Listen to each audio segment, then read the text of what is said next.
Sabi nila, hinaharang natin ang daan. Oo. Bakit? Hinarang nyo na yung daan ng hustisya. Di harangin naman namin ang EDSA.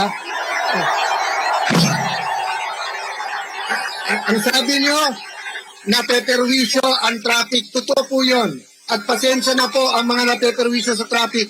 Pero yung gutom araw-araw, dahil ninakaw ng gobyerno ang pera, hindi ba kayo napeperwisyo?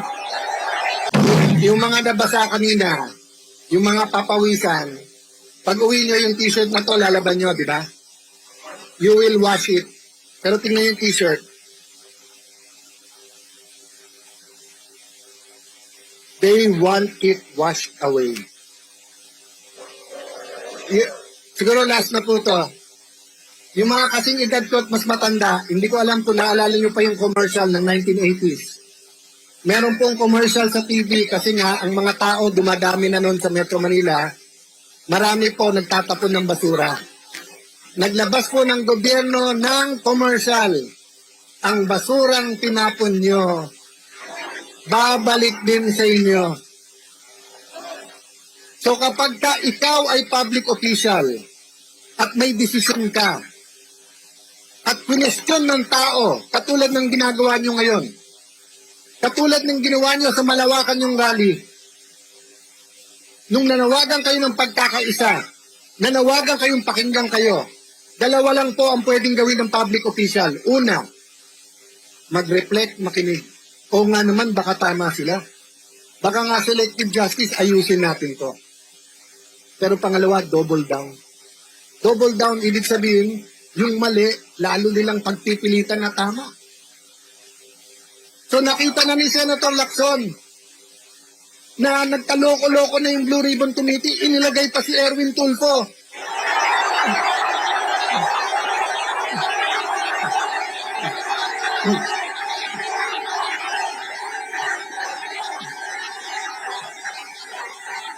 Tapos sabi ni Erwin Tulfo, nung siya po ay pinagbintangan ng 18 ex-Marines, huwag kayong mag-alala mga kababayan. Hindi po ako, si Senator Pangilinan ang maghihiring. Pagkatapos naging 13 na sila. Ano po ang sabi ni Senator Erwin? Ang buhay ba natin ay iikot na lang sa flood control?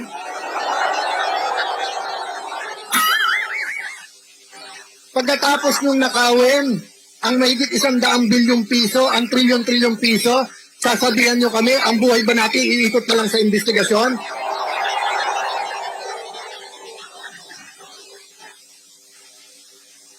Pero hindi pa ako natuwa dun eh. Huwag na tayong mag-imbestiga. Pero lahat ng manggugulo, ikulong natin yan. Si Marcoleta ang kulit, ikulong natin yan. So, kaya po tayo nandito. Wala pong pupuntahan itong ginagawa natin. Mga kapatid, tingin niyo po ba nagbago na? Ay, okay lang kung pagkatapos ng 1 year at sinabi, mahiya naman kayo, kung nahiya na lahat, di dapat nagrarally tayo dito para magpasalamat. Pero ang katotohanan po, tuloy pa rin naman ang korupsyon. Ang katotohanan naman namimili. Ikaw, very good ka. Ikaw umamin ka. Ikaw magsoli ka. Sila na lang nagtuturo. Wala na pong daan para sa katotohanan. Sabi nila, hinaharang natin ang daan. Oo. Bakit? Hinarang nyo na yung daan ng hustisya. Di harangin naman namin ang EDSA. Ang sabi nyo, napeperwisyo ang traffic. Totoo po yun. At pasensya na po ang mga napeperwisyo sa traffic.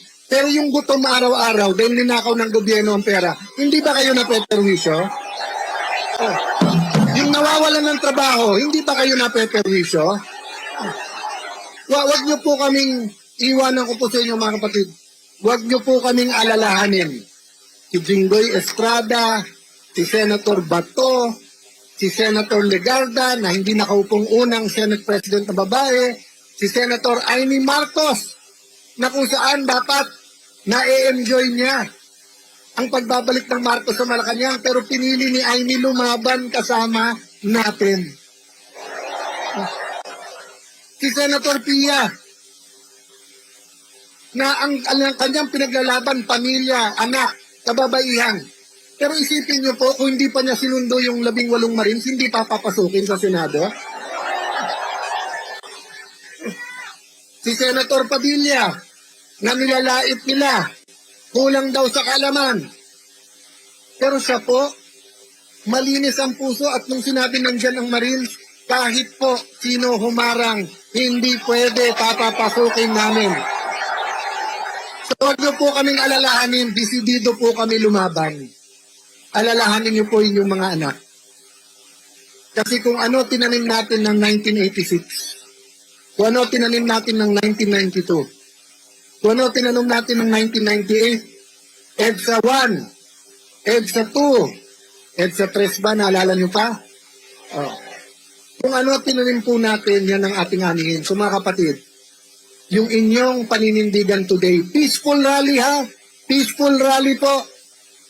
Kanina, pagkatapos sigaw yung VR1, sumisigaw po din. Walang manggugulo, maayos lahat, di ba? Ang mga polis, mahal natin sila, ginagawa nila trabaho, pero sabi sa konstitusyon, ang pinakamataas, hindi presidente, ang pinakamataas sa isang demokrasi ay ang taong bayan. Sabi ng iba, huwag niyo idamay ang Diyos. Hindi po nakalagay sa konstitusyon with the aid of the Almighty. Sabi po sa konstitusyon, tayo'y maka-Diyos. So mga kapatid, tuwing sisigaw kayo ng We Are One, sana maalala ng bawat Pilipino. Anuman ang ating edad, anuman ang ating kakayanan, anuman ang ating trabaho, anuman ang ating sport, anuman ang ating kapansanan, anuman ang ating religion, sana dumating ang araw na lahat ng Pilipino ay pwedeng sumigaw ng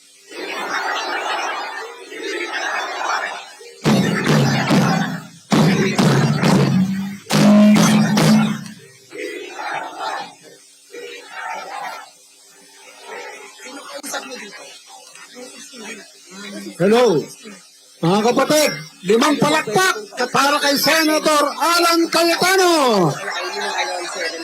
Si Cara po nasa kabilang side. Thank you very much, Senator. Wearing glasses. Okay, dito ko sa kabilang. Si KJR po. Ano po sigaw natin?